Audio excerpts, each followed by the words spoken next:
পৃথিবী যা কিছু সুন্দর তার পেছনে শ্রমিকের হাত। সেই পিরামিড থেকে শুরু করে নিয়ে আজকের পৃথিবীর সবচেয়ে বড় আশ্চর্য জিনিস যেটি, তার পেছনে শ্রমিকের হাত, এতে কোনো সন্দেহ নাই। আপনার আমার মাথাটি যে সুন্দর, এর পেছনে এক শ্রমিক কাজ করেছে চুলগুলো কেটে দিয়ে, তা নাহলে তো বন্য হয়ে যেতাম।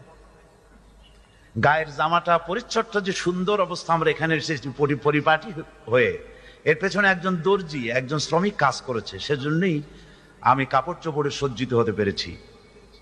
যে বিল্ডিং এর তলায় বসে আমরা কথা বলছি, এর পেছনে অনেক শ্রমিকের গায়ে ঘাম মিশ্রিত সিমেন্টের সাথে, বালির সাথে, তাই সুন্দর বিল্ডিং নির্মাণ হয়েছে।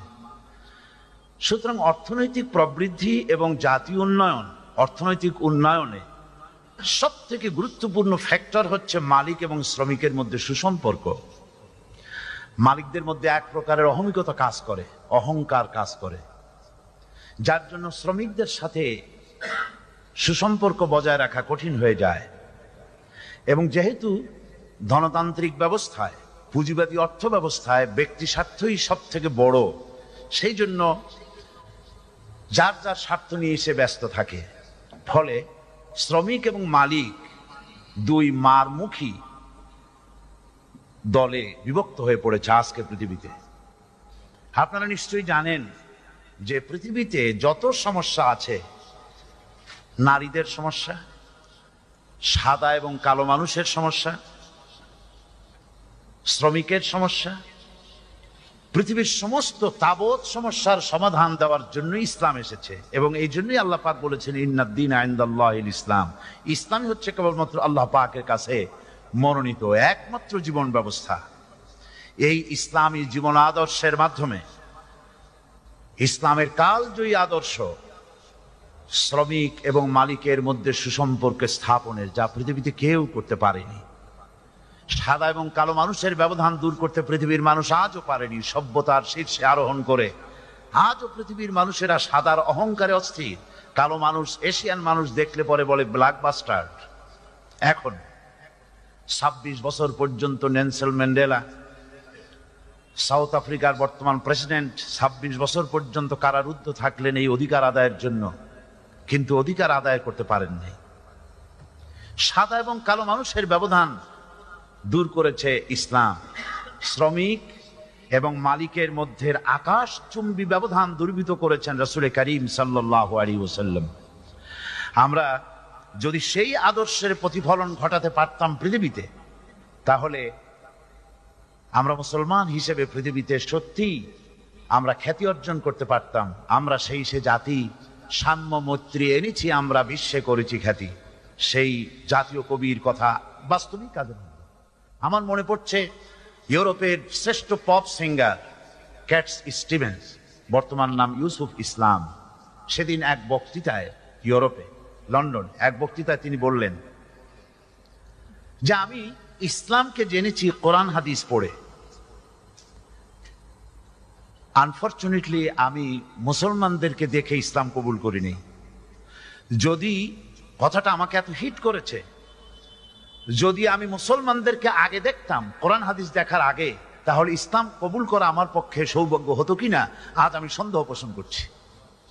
আমার মনে হলো গোটা মুসলিম জাতির গালে একটা থাপ্পড় মেরে দিলেন তিনি। আমরা আমাদের আদর্শকে ভুলে গেছি। আমরা যারা বক্তৃতা করছি, আমরা কি আমাদের ড্রাইভারকে পাশে রেখে ভাত খেতে পারি? আমরা কি আমাদের কাজের লোকটাকে আমার পাশে চেয়ারে বসাইয়া আমরা যে টেবিলে খাই সেই টেবিলে খেতে দিতে পারি? পারি না। অথচ বিশ্বনবী মুহাম্মদ রাসূলুল্লাহ সাল্লাল্লাহু আলাইহি ওয়াসাল্লাম ফতে মক্কার দিনে যে উষ্ট্রের উপরে আরোহণ করে মক্কা বিজয় করেছিলেন, সেখানে কে বসেছিল? রাসূলের পেছনে বসা ছিলেন ফজল ইবনে আব্বাস রাদিয়াল্লাহু তাআলা আনহুমা, রাসূল করিম সাল্লাল্লাহু আলাইহি ওয়াসাল্লামের চাচাতো ভাই। আর তার পেছনে বসা ছিলেন কৃতদাস পুত্র হযরত উসামা বিন যায়েদ রাদিয়াল্লাহু তাআলা আনহুমা। আমরা কি চিন্তা করতে পারবো বিশ্বনবীর বাহনের উপরে বসে আছে কৃতদাস পুত্র? শুধু তাই নয়, হযরতে আবু বকর রাদিয়াল্লাহু তাআলা আনহু যখন খেলাফত এর দায়িত্ব নিলেন, তখন প্রথম যে কাজটা করেছিলেন সেটা ছিল যে একটা জেহাদের বাহিনী তৈরি করেছেন, মুজাহিদের বাহিনী তৈরি করেছেন রাসূল একটা যুদ্ধে পাঠাবার জন্য। কিন্তু কাজটা সম্পন্ন করার আগেই হুজুর দুনিয়া থেকে তাশরীফ নিয়ে চলে গেছেন আল্লাহ পাকের দরবারে। হযরত আবু বকর রাদিয়াল্লাহু তাআলা আনহু ক্ষমতায় এসেই সেই কাজটি দিয়ে শুরু করলেন।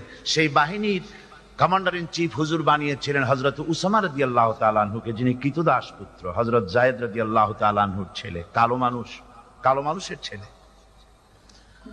তিনি ঘোড়ার পৃষ্ঠে সওয়ার হয়ে আছেন। যে লিস্ট তৈরি করেছেন রাসূল এই জিহাদে যারা যাবে, তার মধ্যে ওমর রাদিয়াল্লাহু তাআলা আনহু একজন।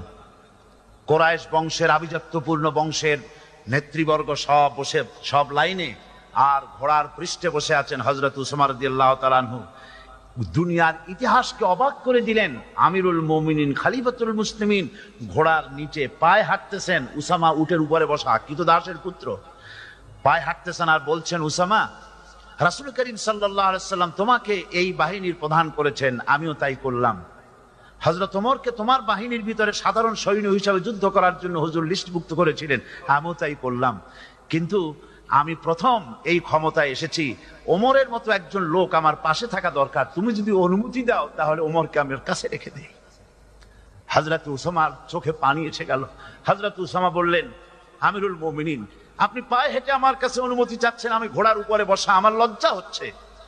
হযরত আবু বকর রাদিয়াল্লাহু তাআলা আনহু বলছেন, ইসলাম আমাদেরকে এটাই শিখিয়েছে, ইসলাম আমাদেরকে এটাই শিখেছে। আমি আপনাদেরকে আরো শোনাতে চাই।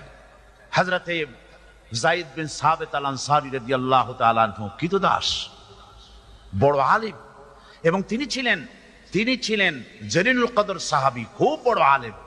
এক ঘোড়ার উপরে সওয়ার হয়ে তিনি কোথাও যাচ্ছেন।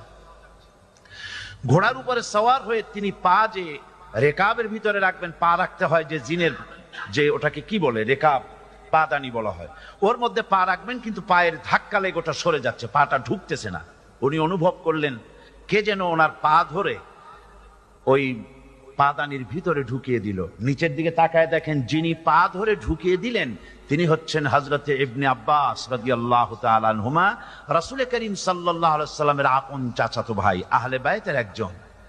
হযরতে যায়েদ বিন সাবিত আল আনসারী রাদিয়াল্লাহু তাআলা আনহু শিউরে উঠলেন, বললেন, লা তাফআল ইয়া ইবনে আম্মা রাসূলিল্লাহ সাল্লাল্লাহু আলাইহি সাল্লাম, হে রাসূলের চাচাতো ভাই, খবরদার এই কাজটি আপনি করবেন না, আমার পায়ে হাত দিবেন না। হযরতে ইবনে আব্বাস বললেন, হাকাযা উমিরনা আন নাফআলা বিউলামাইনা, আমাদেরকে রাসূল করিম সাল্লাল্লাহু আলাইহি সাল্লাম এভাবে নির্দেশ করেছেন, আমরা যেন আমাদের ওস্তাদদেরকে সম্মান দেই। হযরতে যায়েদ বললেন, আরিনি ইয়াদাক, তোমার হাতটা আমারে দেখাও তো, যে হাতটা আমার পায়ে লাগাইছিলা। হযরতে ইবনে আব্বাস রাদিয়াল্লাহু তাআলা আনহুমা হাতটা উঁচু করলেন, ফাকাব্বালাহা যায়েদ, হযরতে যায়েদ সে হাতের উপরে চুমা খাইলেন আর বললেন, হাকাযা উমিরনা আন নাফআলা বিকরাবাতি রাসূলিল্লাহ সাল্লাল্লাহু আলাইহি ওয়াসাল্লাম, এইভাবেই আমাদেরকেও আদেশ করা হয়েছে আমরা যেন আমার ওস্তাদদেরকে সম্মান দেই, সে যে কেউ হোক না কেন। ইসলাম আকাশচুম্বী ব্যবধান দূর করেছে শ্রমিক আর মালিকের। আজকে শ্রমিক কল্যাণ ফেডারেশনের সম্মানিত সভাপতি, বাংলাদেশ সুপ্রিম কোর্টের বিশিষ্ট আইনজীবী, প্রখ্যাত জননেতা, প্রাক্তন সংসদ সদস্য জনাব শেখ আনসার আলী সাহেব যে প্রবন্ধ আমাদের সামনে পেশ করেছেন, এটি যুগ উপযোগী, খুবই সুন্দর এই প্রবন্ধ। আমি মনে করি এই আয়োজন আরো একটু বড় করে করতে পারলে খুবই সুন্দর হতো। আমাদের মানসিকতার পরিবর্তন করতে হবে। মালিক এবং শ্রমিকের মাঝের যে আকাশচুম্বী ব্যবধান, এটা দূর করতে হবে। এটা দূর করার জন্যই একটু আগেই জনাব নূর মোহাম্মদ আকন সাহেব, আমাদের শ্রদ্ধেয় মুরব্বী, আমাদের বড় ভাই, তিনি একটি হাদিস কোট করেছিলেন আপনাদের সামনে, যে এই হাদিসটি আরো দুই একজন বক্তা এখানে বলেছেন।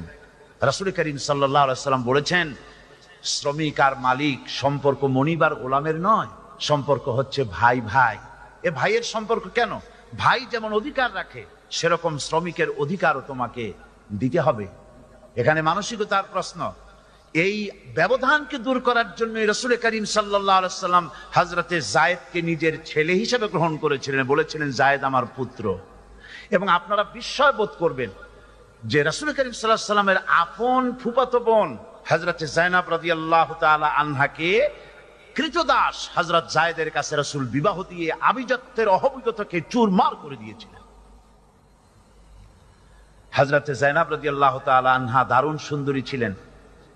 তার ভাই এবং তিনি দুজনেই একটি মানসিক চাপ সৃষ্টি করতেছিলেন বংশীয় আভিজাত্যের কারণে। তখন ওই আয়াত নাজিল হলো সূরা আহজাবের, যে আল্লাহ পাক এবং তার রাসূল যখন কোনো সিদ্ধান্ত নেন, সেই সিদ্ধান্তের ব্যাপারে কোন রকমের দ্বিমত পোষণ করার কোনো অধিকার কোনো মুমিনের নাই।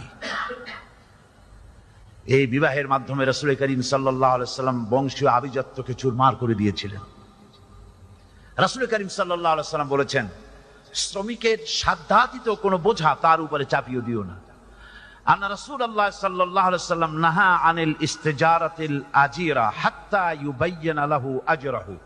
হুজুর সাল্লাল্লাহু আলাইহি সাল্লাম বলেছেন যে কোন শ্রমিককে তার সাধ্যাতীত বোঝা যেন তার উপরে চাপায় দিও না, এবং তার পারিশ্রমিক ঠিক না করে তার উপরে তাকে কাজে লাগাইও না। কাজে লাগাবার আগে পারিশ্রমিককে ঠিক করে নিও। রাসূল করিম সাল্লাল্লাহু আলাইহি সাল্লাম আরেকটি হাদিস, যে হাদিসটাকে হাদিসে কুদসি বলা হয়, অর্থাৎ হাদিস নয়, আল্লাহ পাক বলেছেন। রাসূল যখন বলেন কাল আল্লাহু তাআলা, তখন সেটা হাদিসে কুদসি হয়। সেই হাদিসে কুদসিটি আমি আপনাদের সামনে শোনাতে চাই। সেটি হলো, কাল আল্লাহু তাআলা সালাসাতুন আনা খাসমুহুম ইয়াউমাল কিয়ামা। আল্লাহ পাক বলছেন যে আমি কিয়ামতের দিন 3 ব্যক্তির বিরুদ্ধে কঠোর অভিযোগ উত্থাপন করব। কি মারাত্মক কথা! আল্লাহ পাক নিজে বলছেন আমি কিয়ামতের দিন 3 ব্যক্তি সম্পর্কে কঠোর অভিযোগ উত্থাপন করব। রাজুলুন আতা লি সুম্মা গাদারা।